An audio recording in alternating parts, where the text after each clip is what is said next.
तो welcome back to my channel. My name is Pankaj. My channel name is out of out. तो आज बहुत ही interesting, बहुत ही fantastic topic है हमारा, बहुत इंपॉर्टेंट टॉपिक एक्चुअली।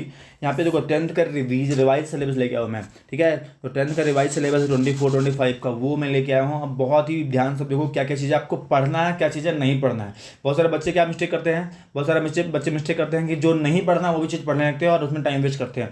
उसकी जगह पे आप कुछ वो चीज़ पढ़ो जो आपको आने वाली है, वही चीज़ पढ़ो जो चीज़ आपको आने वाली है। फालतू एक्स्ट्रा टाइम वेस्ट नहीं करने की जरूरत है, ठीक है।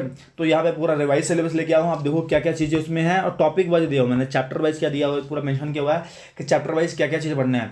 और दिमाग में रखो 10th है, मतलब 10th का से बुक नहीं पढ़ना है आपको। कुछ टॉपिक ऐसे मिलेंगे जो 9 से लिए हुए हैं, 9 से लिए हुए। तो किस चैप्टर में आपको 9 का पढ़ना है, किस चैप्टर में आपको नहीं पढ़ना है, वो चीज़ में भी मैंशन किया हुआ है, ठीक है।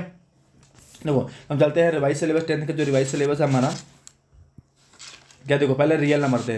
रियल नंबर में क्या क्या चीज़ें आपको किस टॉपिक से रिलेटेड आपको क्वेश्चन पूछेगा। पहला क्या है, fundamental theorem of the arithmetic, ठीक है, उससे रिलेटेड क्वेश्चन पूछेगा। उसके बाद हमारा जो है प्रूविंग पूछेगा, √3 √5 लाइक उससे रिलेटेड क्या है क्वेश्चन पूछेगा। ये हमारा ठीक है, ये है इंपॉर्टेंट, ठीक है। और बाकी लिखा हुआ है statement of the reviewing work done, ठीक है। तो स्टेटमेंट पूछेगा, जैसे फंडामेंटल ऑपरेशन हो गया, फंडामेंटल थ्योरम ऑफ अर्थमेटिक हो गया, ये हर चीज़ हो गया, ठीक है।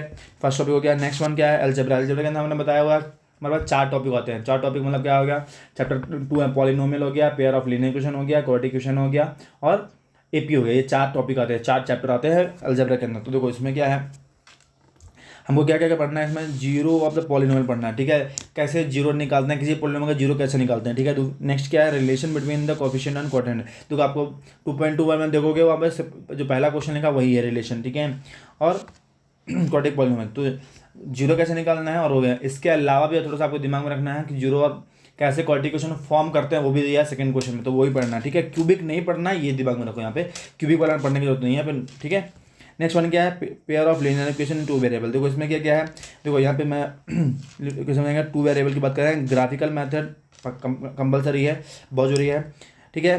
कंसिस्टेंसी इनकंसिस्टेंसी क्वेश्चन जो है उस टाइप का कंसिस्टेंट है या नहीं है, वो चैप्टर पढ़ लेना, वो टॉपिक पढ़ लेना, ठीक है। उसके बाद हम आते हैं यहाँ पे by substitution method, by elimination method, ठीक है। ये 2 है। सिंप्लीफिकेशन ये मतलब ये हो गया हमारा सिंपल सिचुएशन प्रॉब्लम, मतलब क्या है, वर्ड प्रॉब्लम क्वेश्चन हो गया। थ्योरिकल क्वेश्चन भी यहाँ से पूछेगा और सब्स्टिट्यूशन मेथड और एलिमिनेशन मेथड ये भी दिमाग में रखना है, ठीक है। और कोई मेथड पढ़ने नहीं जाना है, क्रॉस मल्टीप्लिकेशन नहीं पढ़ना, वो पहले था वो नहीं है, ठीक है। तो सब्स्टिट्यूशन, एलिमिनेशन और वर्ड प्रॉब्लम क्वेश्चन पढ़ना है, ठीक है। ये हो गया। नेक्स्ट टॉपिक में चलेंगे, हमारा क्या है, क्वाड्रेटिक इक्वेशन। क्वाड्रेटिक इक्वेशन में क्या क्या चीज़ पढ़ना है, स्टैंडर्ड फॉर्म पढ़ लो। इससे पहले स्टैंडर्ड फॉर्म क्या होता है, ये होता है, ठीक है। इसमें a = 0 नहीं होता, ये हो गया तो फिर वो क्वाड्रेटिक इक्वेशन रहेगा ही नहीं, ठीक है। सोल्यूशन ऑफ क्वाड्रेटिक इक्वेशन मतलब उसको कैसे निकालना होता है, ठीक है। वन रूट, रियल रूट जितने भी हैं, जितने भी रूट्स हैं जो भी हैं वो करना है हमको, ठीक है। कैसे निकाल सकते हैं रूट से, इसमें नेचर ऑफ रूट से मिलेगा आपको। रिलेशन पता करना होता है between the discriminant and nature of root. Nature of root मतलब उसमें रिलेशन क्या है कि अगर जीरो है, जीरो बड़ा है या डी बड़ा है, या जीरो इक्वल है या डी छोटा है, ऐसे कुछ जो चीज़ें आती है उससे रिलेटेड है, नेचर ऑफ रूट से, ठीक है। और वर्ड प्रॉब्लम मिलेगा, situation problem based quadratic equation, ठीक है ना। तो यहाँ पे वर्ड प्रॉब्लम भी क्वेश्चन आपको देगा सिचुएशन करके। नेक्स्ट है एपी। एपी से रिलेटेड क्या क्या चीज़ें आ सकती है, देखो motivate to studying, motivation for studying arithmetic progression, ठीक है। तो यहाँ पे एन टर्म मिलेगा और सम फॉर्मूला और एपी और applying solving the daily life problem. Daily life problem word problem हो गया और सम और जो नॉर्मल ए एन फॉर्मूला निकालते हैं उससे रिलेटेड भी क्वेश्चन आपको मिलेगा, ठीक है। और कोई एक्स्ट्रा पढ़ने की जरूरत नहीं है, पर उससे से उसी कॉन्सेप्ट रिलेटेड से बहुत सारी चीज़ें आपको मिलेंगे, बहुत सारे एग्जाम्पल मिलेंगे, बहुत सारे क्वेश्चन मिलेंगे, वो करना है आपको, ठीक है। Next coordinate geometry. कोऑर्डिनेट लिखो, लेगा रिव्यू लिखा है, कॉन्सेप्ट द कोऑर्डिनेट ज्योमेट्री। देखो ये चीज़ इंपॉर्टेंट है, यहाँ पे नोट डाउन करो, ठीक है। Concept of the coordinate geometry मतलब कि जो बेसिक ज्योमेट्री का उसका कॉन्सेप्ट है, जो चैप्टर 9th में पढ़ा हुआ है वो भी पूछ सकता है यहाँ पे, ठीक है, वो भी पूछ सकता है।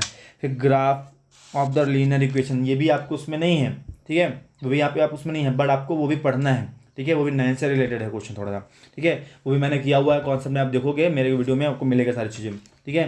डिस्टेंस फार्मूला है और सेक्शन फार्मूला जो हम करते हैं। इंटरनल डिवीजन पूछेगा, एक्सटर्नल डिवीजन नहीं पूछेगा, यहाँ पे लिखा हुआ है, क्योंकि एक्सटर्नल डिवीजन होता है वो माइनस का होता है, वो नहीं पूछेगा, दिमाग में रखो, ठीक है।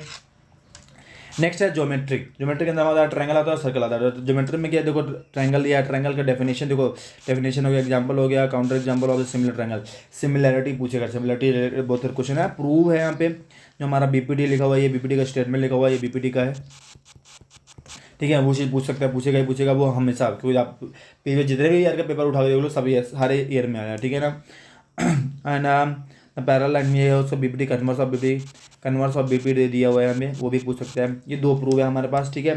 नेक्स्ट क्या है, motivate the if two triangles are corresponding are equal then corresponding sides are proportional to triangles, तो ये सिमिलरिटी दिया हुआ है, ठीक है। ये भी सिमिलर के जो हमारे जो 3 चीज़ें हैं कि हमारा ए है और ए एस हो गया या एस, ये 3 जो सिमिलरिटी है वो चीज़ें दी हुई हैं, ठीक है। वो सारी चीज़ें प्रूफ से रिलेटेड आपको क्वेश्चन पूछेगा, ठीक है। वो प्रूफ नहीं पूछेगा हमारा, इसका प्रूफ नहीं पूछा, सिर्फ हमको क्वेश्चन पूछता है, दिमाग में रखना, ठीक है ना। प्रूफ हमको सिर्फ ये पूछेगा बीपीटी या कन्वर्स ऑफ बीपीटी, बस खत्म, ठीक है। नेक्स्ट चलते हैं हमारा, नेक्स्ट हमारा है सर्कल। नेक्स्ट क्या हमारा सर्कल है। सर्कल पे चलेंगे तो देखो tangent to circle and point of the contact, ठीक है। तो टेंजेंट से रिलेटेड क्वेश्चन पूछेगा बहुत सारे, मोस्ट ऑफ द चीज़ें क्या है उसमें ट्रायंगल की हैं, सॉरी टेंजेंट्स की हैं, तो टेंजेंट से रिलेटेड पूछेगा, प्रूफ पूछेगा, ठीक है, कि यहाँ पे जो सर्कल होता है वहाँ पे जो ये सॉरी जो कॉर्ड से क्या है 190 डिग्री बनाता है नहीं बनाता है, वो हो गया। और यहाँ पे एक्सटर्नल पॉइंट इक्वल है, जैसे ये जो थ्योरम है कि ये वाला जो साइड है वो इक्वल है नहीं, ये जो 2 थ्योरम से वही पूछता है और उसी से बेस्ड ऑन क्वेश्चन पूछता है, ठीक है ना। बेस्ड ऑन उसी से कोई क्वेश्चन पूछेगा। नेक्स्ट आता है ट्रिग्नोमेट्री में क्या है, इंट्रोडक्शन पूछेगा। इंट्रोडक्शन क्या है हमारा, ट्रिग्नोमेट्री रेशियोज जो एक्यूट एंगल पूछता है, सारे एक्यूट एंगल क्या है पूछ सकता है, ठीक है ना। और जो हमारा ये एंगल्स है वो पूछेगा, और रिलेशन बिटवीन द रेशियोज है वो पूछेगा, ठीक है।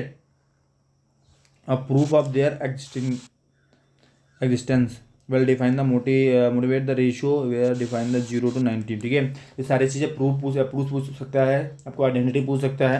आइडेंटिटी के देखो यहाँ पे अलग से लिखा हुआ आइडेंटिटी क्या क्या पूछेगा, ये पहला पूछा है only simple identity is given, okay.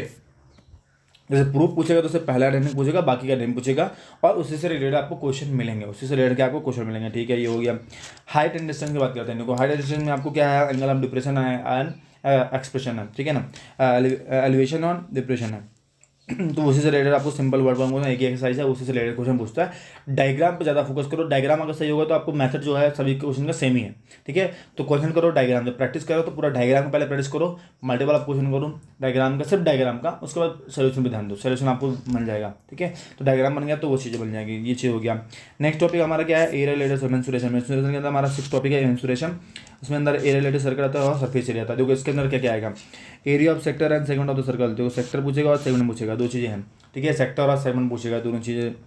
Problem based question, area and perimeter circumference. देखो यहाँ पे देखो बहुत सारे बेसिक फार्मूला नहीं दिए हुए हैं, बहुत सारे बेसिक फार्मूला नहीं दिए हुए, जैसे कि आपको ट्रायंगल नहीं दिया हुआ है कि ट्रायंगल कब होता है, ट्रायंगल का फॉर्मूला क्या होता है, सर्कल का फॉर्मूला। तो यहाँ पे आपको जो ट्रायंगल है तुम्हारा base 1/2 base into height use करना है, या अगर इक्विलेटरल एंगल है, अगर कोई एंगल आपको मिल जाता है 60 डिग्री, समझ आना कि बाकी जो भी 60 मिलते हैं सर्कल के अंदर, ठीक है ना। तो अगर एक 60 मिल गया तो बाकी 2 भी 60 मिलते हैं, उससे अगर 2 60 मिलती है तो मतलब क्या हो गया, इस केस में क्या होता है कि हमारा √3/4a², ये इक्विलेटरल एंगल का फॉर्मूला होता है, वो यूज़ करते हैं, ठीक है। सिमिलरली हमारा क्या सर्कमफ्रेंस में है तो 2πr यूज़ करना होता है।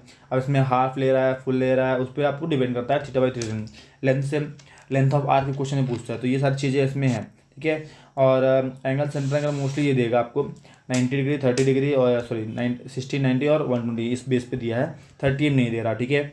नेक्स्ट वन सरफेस एरिया और वॉल्यूम। सरफेस एरिया वॉल्यूम में आपको सरफेस एरिया वॉल्यूम कॉम्बिनेशन को है क्वेश्चन की, सिलेंडर के ऊपर कुछ और रखा हुआ है, सिलेंडर है, सिलेंडर के ऊपर कोन रखा हुआ है, या कोन के ऊपर सेमी स्फीयर है, ऐसे कुछ क्वेश्चन आएंगे, ठीक है ना। ठीक है, इसमें क्या क्या है देखो, क्यूब है, क्यूबॉइड है, स्फीयर है, हेमिस्फीयर है, राइट सर्कुलर, सिलेंडर एंड कोन। जो हमारा 3D 6 शेप है वो सारी चीज़ आने वाली है, ठीक है। 3D के 6 शेप सारी चीज़ आने वाली है, ठीक है। ये हो गया। लास्ट टॉपिक हमारा क्या है, स्टैटिक्स एंड प्रोबेबिलिटी। स्टैटिक्स में मीन मोड और मीन मीडियन मोड आने वाला है। ग्रुप डाटा का आएगा, binomial situation to be avoid, ठीक है, अवॉइडेड। तो ये बाइनोमियल सिचुएशन नहीं आएंगी, सॉरी बाई मॉडल सिचुएशन नहीं आएंगे, सॉरी बाई मॉडल को सिचुएशन नहीं आएंगे, जो पहले था अब नहीं है, पर इसमें मीन मोड मीडियन पे कॉन्सेंट्रेट करना है, ठीक है। वो चीज़ दिमाग में रखना है, वो चीज़ करना है। इसमें 3 टाइप के क्वेश्चन है और सम बेसिक फार्मूला भी पूछता है इसमें, ठीक है। दिमाग में रखना कि बेसिक MCQ जो पूछेगा कि नॉर्मल बेसिक फार्मूला क्या है, मीन का क्या है, मीन क्या होता है, एक एवरेज होता है, तो sum observation divide by total number observation. Median में होता है 2 फार्मूला होता है, इवन का होता है, ऑड का होता है, वो सारी चीज़ें पूछ सकते हैं आपसे, ठीक है। तो वो बेसिक फार्मूला आप दिमाग में रखना है, ठीक है। ठीक है, classic definition of the probability, simple problem on the finding probability and event, ठीक है ना। नॉर्मल क्वेश्चन पूछता है, मोस्टली एमसीक्यू देता है, या फिर केस स्टडी भी आने लगा है इस टाइम पे, और या फिर आपको नॉर्मल इजी क्वेश्चन देगा, ठीक है। तो ये हो गया। तो ये हमारा पूरा पूरा रिवाइज सिलेबस है, क्या चीज़ें पढ़ना है क्या नहीं पढ़ना है, बिल्कुल कॉन्सेंट्रेट होकर पढ़ो और ध्यान दो, ठीक है। ये सारी चीज़ें आपको पढ़ना है और प्रैक्टिस पर ज़्यादा ध्यान दो। प्रैक्टिस अगर कर रहे हो अच्छा, मजेदार कर रहे हो तो कोई दिक्कत नहीं है, प्रैक्टिस पर ध्यान दोगे चीज़ें सही होगी, ठीक है। मिलता है नेक्स्ट वीडियो में कुछ नया टॉपिक के साथ। Thank you.